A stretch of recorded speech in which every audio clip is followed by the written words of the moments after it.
Prozesu parte hartzaile berri bat hasiko dugu Getxon. Orain honetan 2023 urteko aurrekontu parte hartzailea. Lehenengo fasea gaur otsailak 24 hasiko da eta martxoaren 20 arte iraungo du. Aurten zenbait berrikuntza sartu ditugu. Getxoko herritarrek aukera izan dezaten prozesuan arinago eta errezago parte hartzeko. Orain arte bezala jarritako postontzi edo hautestontzietan sartzeko paperezko inprimakiez gain.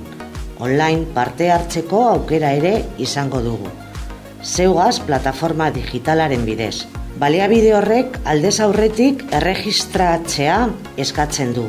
Baita Getxon erraldotuta egotea eta 16 urtetik gorakoa izatea ere.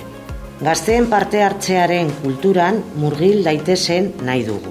Horretarako, alde batetik 16 urtetik gorako ikaslei formazio eta informazio hitzaldiak emango zaizkie udalerriko hainbat ikastetxetan. Eta bestetik, Romo kulturetxeraino hurbilduko gara. Zahartze aktiboko jardueren barruan hitzaldi bat egiteko.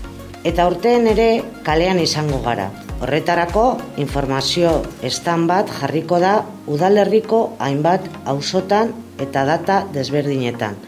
Interesa duen edonork parte hartu ahal izateko.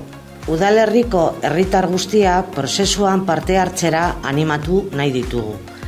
Eta getxotar guztien bizi kalitatea hobetzeko ekimen edo proiektu interesgarria helaraztera.